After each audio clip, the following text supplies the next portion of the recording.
Hi, I'm Bill Schmick, and welcome to 30 Minutes.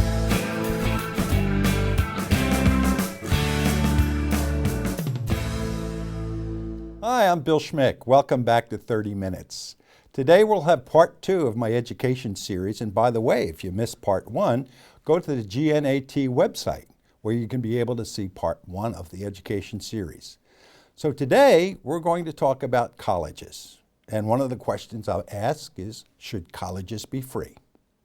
Now, the first part of the series, we talked about education, the history of education in America, how the goals and objectives of education seem to have gone by the wayside, and what remains, unfortunately, is, from what I can gather, what is the purpose of education? To get a job? Well, let's see how that's worked, okay? Especially when we come to colleges. Now, if you recall, back in history, the whole idea of going to high school it was a pathway to the American dream. Most people in America didn't go to college. I think maybe after World War II, the most people that went to college was about 14% of Americans. The rest got a high school education, and that entitled them to entry to the American dream, their own house, their car, a family, all the good things that America promised. Ask yourself something today. What does a high school education provide you and your kids? The answer, unfortunately, is practically nothing. The argument is that college has replaced high school as a means to the American dream. Now, no one's going to dispute the old figures that going to college can tack anywhere from $300,000 to $600,000 a year onto, not a year, $300,000 to $600,000 in a lifetime of work to your income. That's pretty much proven, okay? And so as a result of that, and because of historical trends, many, many more Americans are going to college, okay? If we look at it, though, college costs have increased. I mentioned that college's cost for me, from my daughter's birth to her graduation from college, it increased 400% from 1980 to 2002. And they're increasing at 6.6% a year. I also mentioned that Americans spend about $100 million a year to put about 14 million kids into college. And 44% of students pay about $9,000 a year, and 36% go to higher nonprofit colleges that total about $36,000 a year. But students receive an average of about $12,500 in grants and tuitions from the government.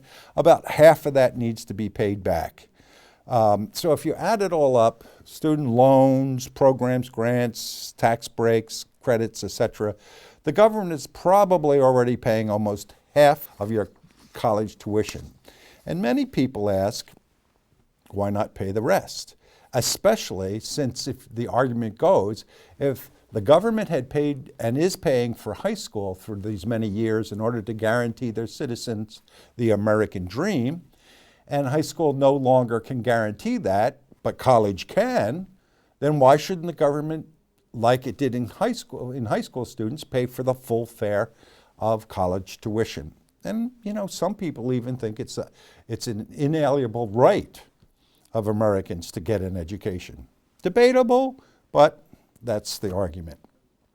Now, as I said, colleges can add 6 to 10% to your annual income, and as I said, lifetime earnings estimates as much as $600,000 to $1 million. But if we look at realities today, what we're seeing now is this, that the average debt that a student in college graduates with is between $25,000 and $50,000 a year. And that debt, if you go bankrupt, you can't write that debt off. And if your parents borrow the money for you and you can't pay it back, they're on the hook for it. And even if they went bankrupt, there's still the student debt loan outstanding. It is not forgiven. So more and more students and more families of students are going into debt in order to achieve a college education, which is supposedly going to achieve for them the entry into the American dream. Well, let's look at what's happening today, and this is where I argue we're falling down. 32 million adults in the U.S., or 14% of the population, can't read. 21% of adults read below the 5th grade level.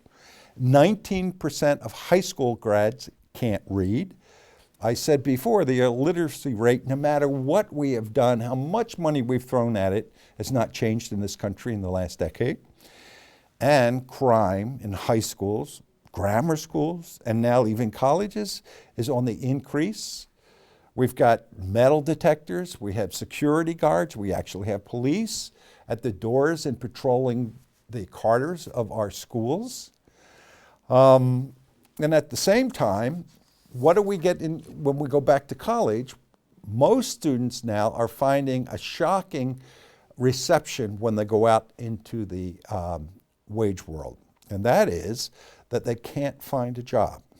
Now, there's a lot been said about the mismatch between the college degree and the demand for jobs in America. There are jobs today that are going unfilled.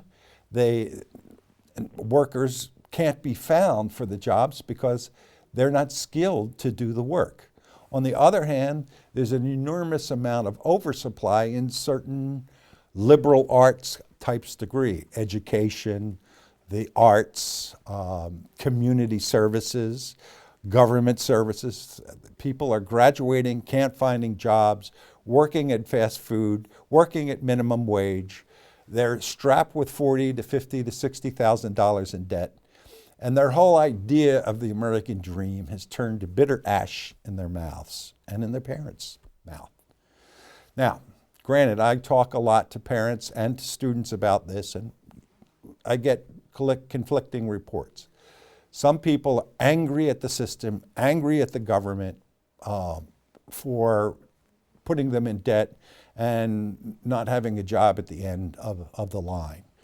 And other people shrug and say, why should I even go to college? Well, asking that question, why should we go to college, is an interesting alternative, because when was the last time you had to go and call an electrician or a plumber or a truck or anything like that, carpenters?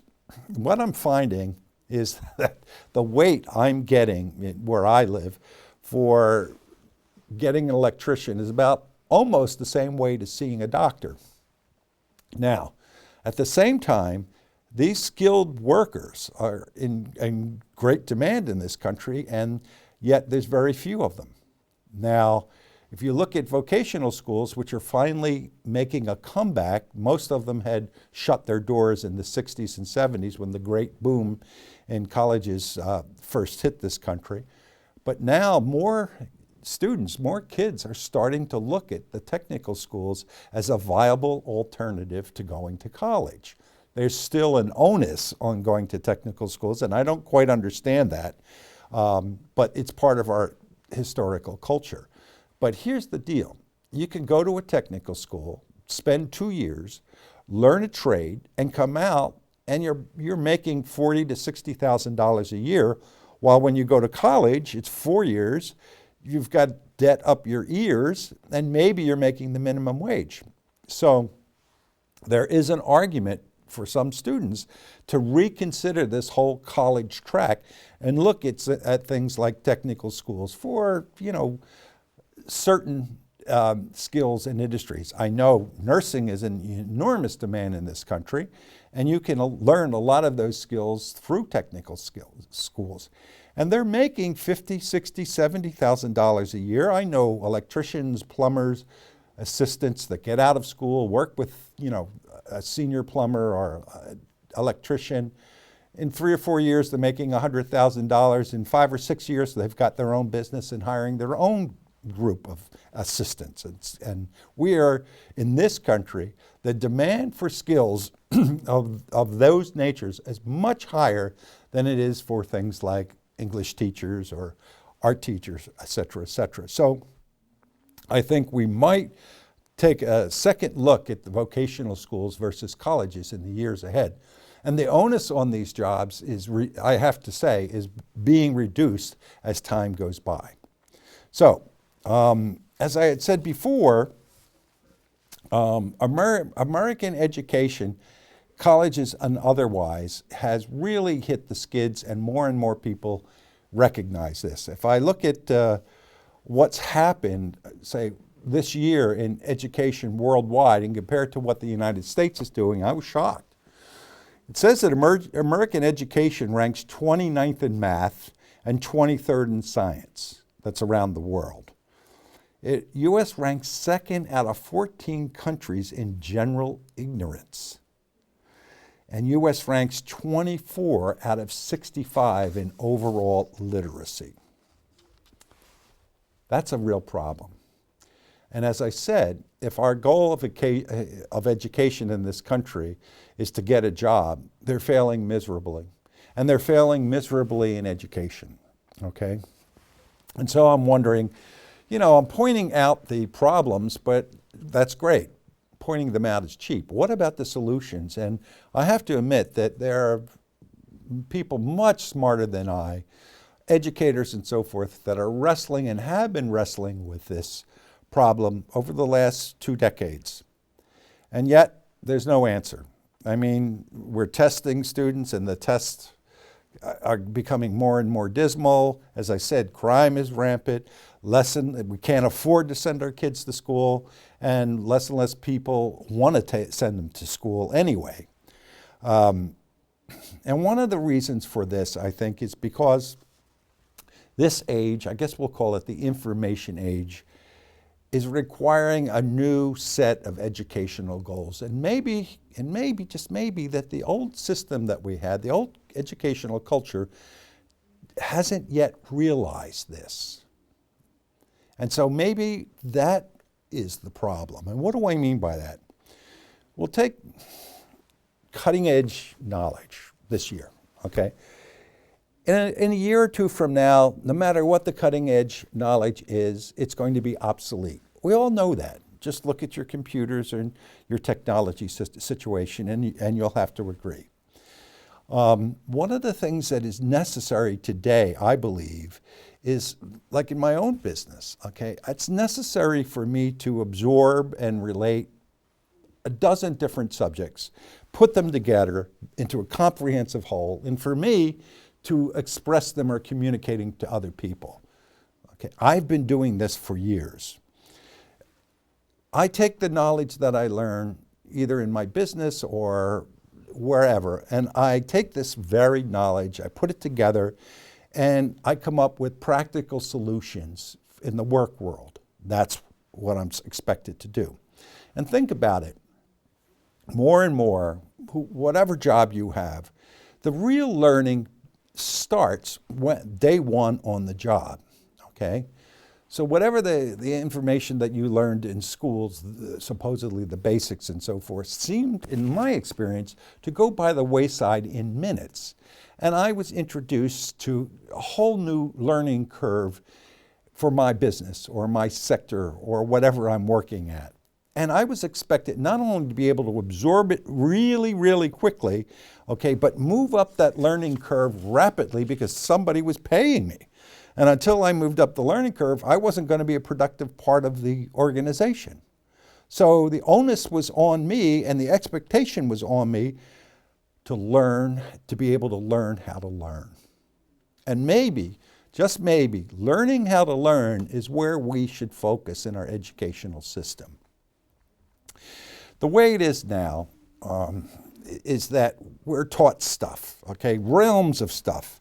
We're expected to store this information, understand it, and then regurgitate it, most of which is memorization. And if you think about it, we do this over and over again, but I just said that most of that information that we're memorizing is obsolete within a year or two. And yet, we get tested and we get an A, B, or C, or a failure on the basis of memorizing information that may or may not be applicable in a year or two. But that's the system in most of our schools.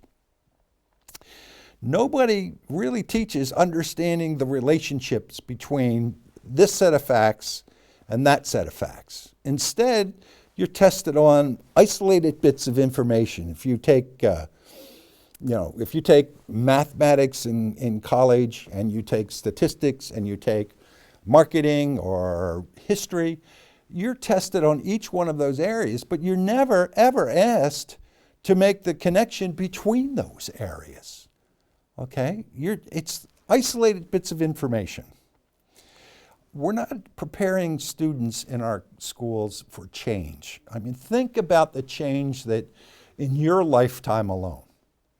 Okay? Change is not only rapid, it's accelerating on a daily basis, not only in this country, but worldwide. Think of the amount of change that's just occurred in the last 5 years. And I'm not just talking about technology. So are students being educated to absorb and prepare for those changes, to meet the changes head on? I don't see it.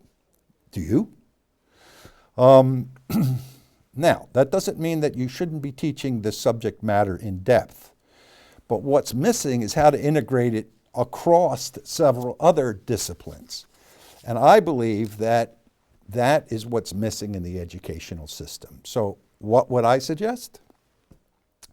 Well, if we look at the preschool, and there's a big trend today to put your kids in preschool before kindergarten, and I know my own daughter has done this too.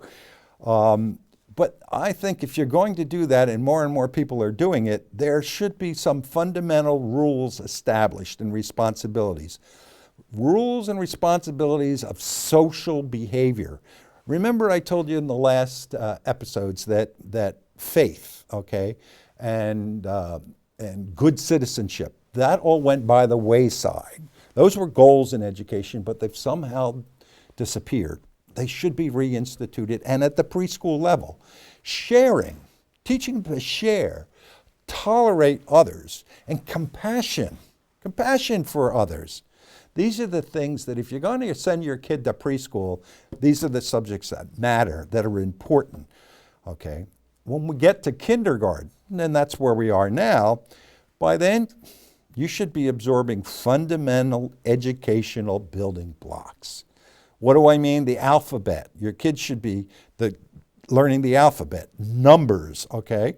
But not only that, art, music, but most important, how to listen, how to follow instructions, and how to get along with others. These things are missing in schools today.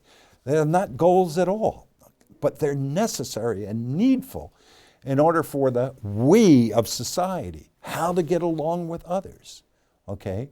Not, look at today, why is greed the king, okay?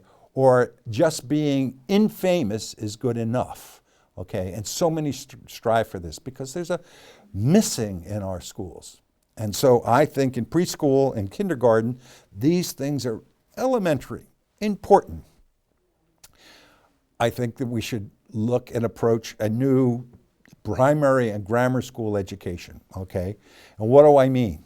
I mean mastering things like reading, writing, arithmetic, yes, geography, music, art, physical fitness, and most important, community service, active community service, plus reinforcing what I've already talked about, the fundamental values and responsibilities of the student to society, none of which, in my opinion, is introduced or presented in schools today. Instead, you've got guards on the door. Maybe there won't be such a necessity for guards and security guards and metal detectors in our schools if we start at the pre-kindergarten and kindergarten and primary school level with some of these values and attitudes towards society. So what happens in high school? Now that high school isn't guaranteeing you the American dream, should we then somehow change high school? Yes, I think we should. And how? Well, in high school, we should be mastering the tools of language, history, civics, economics, ethics, logic, rhetoric, and literature, writing, and most important, how to integrate one with the other, okay? And apply them while we're learning in high school to daily life. sort of like on-the-job training in high school to apply these education fundamentals and values in that situation. Now, if we did this, I think by the time we got to college, maybe from college we could then integrate to learn how to learn to add to the subject base, cross-fertilize from one to another, and prepare the student not for an end of learning, but the beginning of learning. Because, as I said, society is changing rapidly. The information that they learned in high school and college will be obsolete. And what's most important today is to be able to take new knowledge, to learn that rapidly, to understand it, and then apply it to a base of knowledge you've already acquired. And most important, apply it to the real world, and not simply as an academic educational process. Okay, so that's where I think we're going. Now, do I believe that college or high school or grammar school is delivering their promise? Okay, no. Whatever that promise may be now, and if some people are right, it's, to get one employed. I think that we've lost our way in education. So, should colleges be free? Well, yes, I guess colleges should be free if they deliver for the cost, okay, for us, but they're not doing that now. Students now who succeed seem to be succeeding despite their education. And I think until all educational institutions understand that in today's society, we have to learn how to learn, and that's their main purpose, to learn how to learn, then by all means let government pay for it. Pay for college, pay for graduate school, pay for grammar school, pre-kindergarten school. But we've got to do something in this country, and we have to do it now, because otherwise, those statistics I mentioned at the beginning of the show will just simply get worse, and our society will become more and more disenchanted with our educational system. But it starts with you at home. Thank you, and I'll see you later.